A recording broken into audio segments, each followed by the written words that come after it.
Hello hello, bonjour à tous et bienvenue pour cette vidéo de présentation de deck. Aujourd'hui on s'intéresse au Shaman midrange, Shaman qu'on n'a pas vu depuis un long moment dans le ladder, en version midrange, hein, pas en version cancer évidemment. Là c'est une version plus midrange, je vais vous présenter un petit peu les cartes qui sont à l'intérieur, en sachant qu'il y a des modifications à faire c'est sûr, pour le rendre bien plus stable qu'il ne l'est déjà. Du coup on a quoi? On a deux croc-croc ici pour éventuellement aller chercher une créature embêtante. La croc-croc elle est bien contre les prêtres pour aller chercher la 1-3, la claire du comté du Nord, chercher les virmes de mana, les apprentis du sorcier, etc. C'est pas forcément une carte qu'on aime avoir dans leur lit, mais voilà, si on la pioche, elle peut nous permettre de prendre l'ascendant sur le board. Donc une bonne carte. Troc des tunnels, pareil pour leur lit, très important. En plus, elle peut gonfler assez facilement avec nos cartes à surcharge. Deux golems totémiques, excellent tour 2. Un jongleur de flammes pour compléter le tour 2 avec une sentinelle éternelle. Qu'on peut poser en tour 2, même si on n'a pas de surcharge à enlever. Ça, c'est des stats très corrects pour un tour 2. Deux totems langue de feu pour booster nos petits totems et nous permettre de faire des trades avantageux. Deux esprits farouches également. Attention à l'esprit farouche, faites attention quand vous le jouez tour 3. Vous avez 2 de surcharge. Donc le tour prochain, vous n'aurez plus que 2 points de mana. Faites bien attention. Maléfice en 2 exemplaires. Pareil, à voir si on a vraiment besoin des 2 exemplaires du Maléfice. Mais bon, c'est une très bonne carte. Donc pour le moment, en 2 exemplaires. Une tempête de foudre pour avoir des réponses contre les agros et nous permettre de reprendre le board. Roar totémique, très bon tour 3 qui nous invoque en plus un totem. Le totem vague de mana pour la pioche. 2 maîtres de l'évolution, j'ai un petit doute, j'ai du mal à utiliser le maître de l'évolution correctement. Après c'est un excellent tour 4, il a des stats très solides et peut nous permettre de recycler une créature blessée, donc pourquoi pas. Le sans visage nabé de flamme en un seul exemplaire, bon 7-7 pour 4, parce qu'il y a vraiment besoin de s'expliquer. Marteau du destin, qui va venir comboter avec hop là, la croc-croc et nous donner le kill ou nous permettre de faire des trades pour reprendre le board. Le Drake Azur pour la pioche et la puissance des sorts qui combotte avec la tempête de foudre. La chose venue d'en bas, un taunt 5-5 qui en réalité ne coûte pas 6 mais va coûter en général 4, 4 de mana max. Ou alors carrément gratos si elle arrive en fin de partie.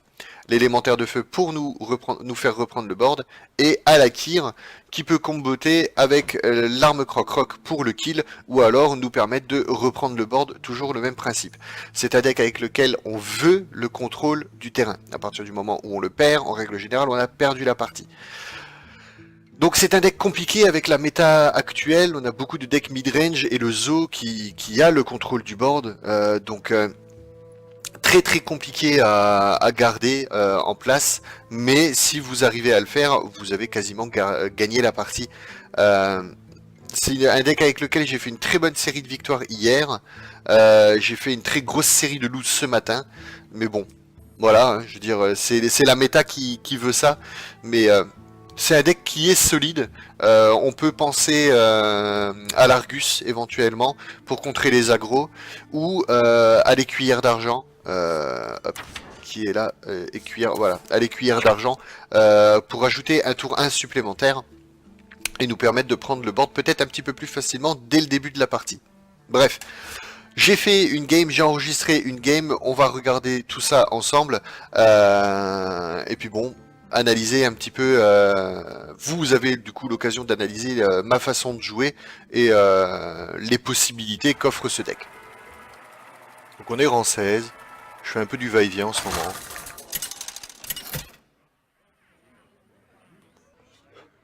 Mais bon. Thrall contre Jaina. Vous l'avez cherché. Pour Marco Après c'est du le début de destin. saison, on s'en fout un petit peu, on est là pour tester des decklists. Donc là ça fait beaucoup de tour 3 je trouve, je sais pas ce que vous en pensez, on va essayer d'aller chercher un petit peu plus d'early. Je sais pas vraiment s'il va s'étendre sur le terrain. Donc pour le moment on va laisser ça comme ça, on va juste garder un Roar, parce qu'on est sûr d'avoir un T3 à jouer. Ok, T1, T2. Nickel, et on garde la pièce du coup pour faire T3 esprit farouche. Je pense que c'est le plan. On On y va comme ça. On va voir s'il a une réponse. J'espère que vous aimez mon invention. Oh là là, me dites pas que c'est un freeze. Je sens que ça va me faire chier.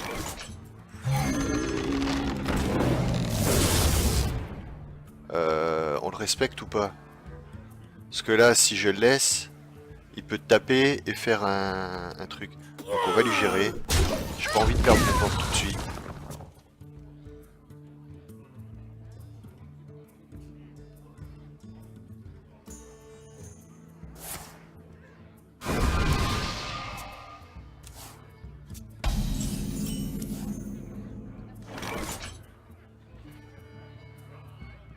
Là, si je fais ça, j'aurai 2, je serai à 4, il me restera 2, je pourrais que faire un totem. Je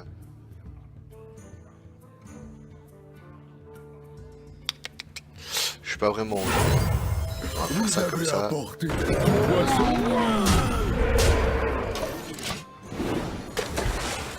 On va piocher. On verra bien ce que ça donne. Là, il faut le bourrer. Vite, vite, vite, vite, vite.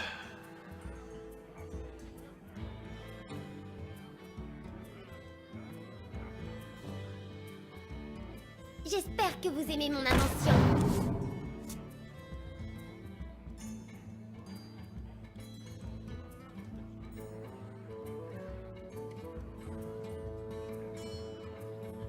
C'est quand même fou de tomber sur rang 16. Tomber là-dessus, quoi. Sur du freeze. Genre le mec, il a rien d'autre à faire de toute sa vie, quoi. Donc là, ce qu'on va faire... 4, 5, il peut mettre 2 partout. J'ai pas trop envie de perdre cette créature là non plus, j'ai envie de le forcer à ping.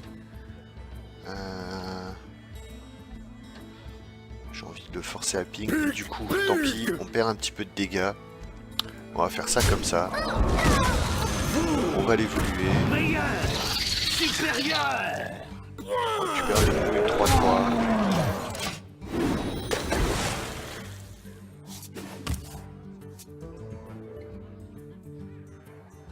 Donc là, Nova Hospice, j'imagine.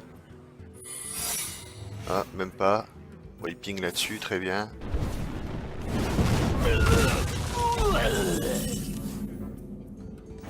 Donc là, j'ai 3, 6. J'ai 10. 10, je pourrais lui mettre 12 de dégâts. Est-ce que c'est ouf? Je sais pas trop.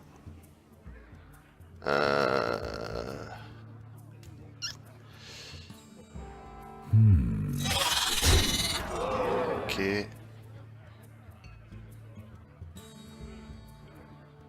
Le truc c'est que...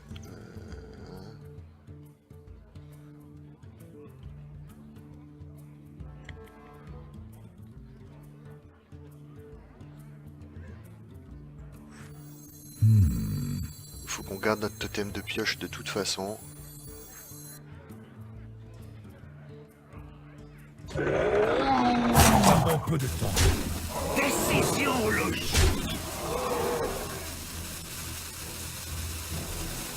Vous, meilleur, supérieur. Voilà, c'est bon. C'est camouflé en plus. Donc là, il va falloir chercher une solution pour le faire proc très très vite son bloc.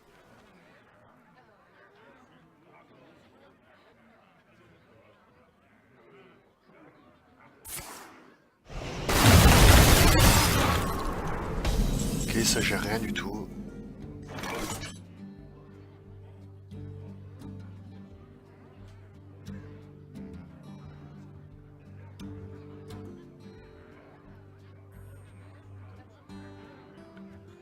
Même le totem de heal ici il nous servirait pas des masses.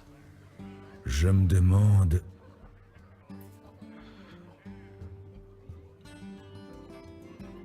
Si je pose ça, prochain tour il me reste 4. Donc on va le poser tranquillement. On va pas mettre plus de mobs.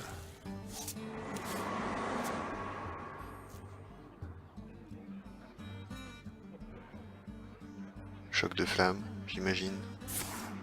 Ah, Nova Hospice. D'accord.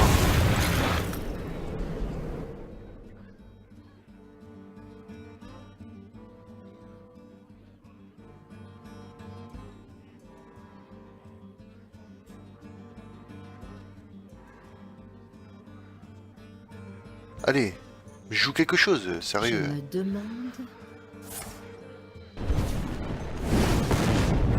Torchface. Ah putain, j'ai pas la mana. 1, 2, 3, 4, 5, 6, 7, 8, 9.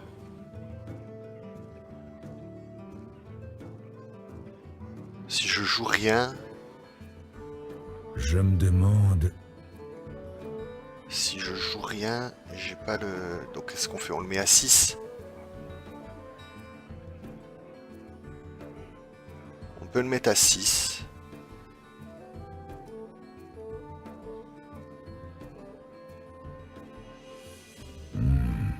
Que je crois que c'est ce qu'on va faire. Éléments, On va faire ça. guidez-moi.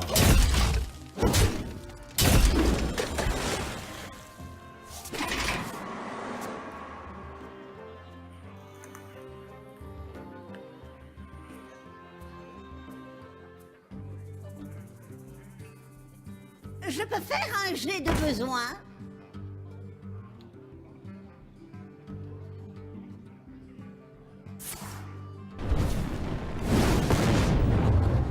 Douleur, susurre-moi tes mots à l'oreille.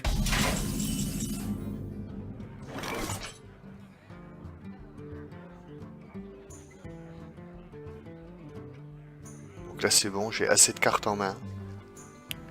Faudrait suicider ça du coup.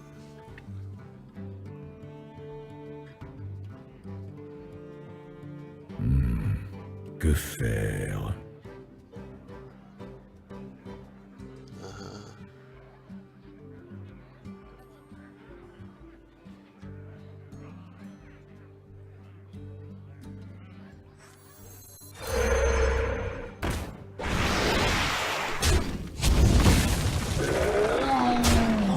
Décision logique.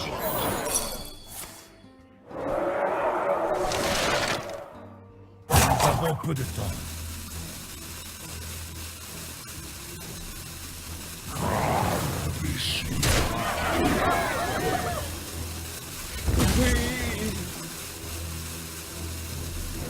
On va faire fin de tour parce que je veux encore poser du mob. Là, 1, 2, 3, 4, 5, 6, 7, 8, 9. Toujours. Là il me cherche ça.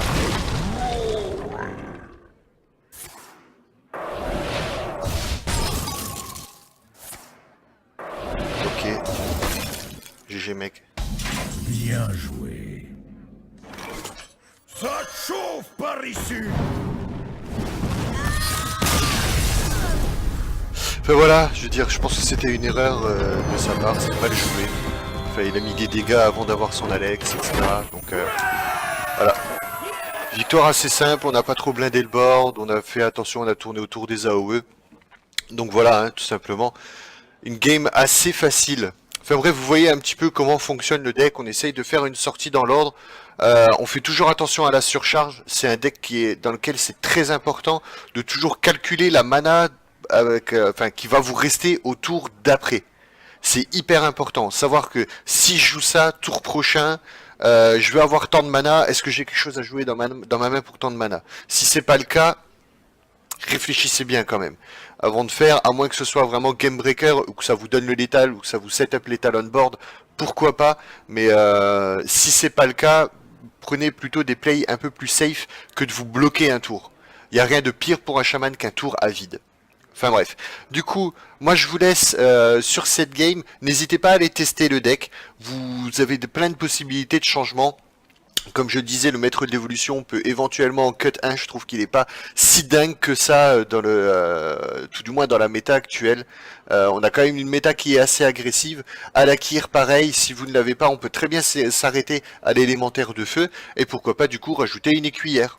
La 1-1 bouclier divin qui permettrait du coup de prendre le board un peu plus facilement en début de partie. Donc vous avez des possibilités d'ajustement à faire dans le deck, n'hésitez pas à tester et à monter la decklist qui vous plaît et à me faire vos retours des modifications que vous avez fait directement dans les commentaires.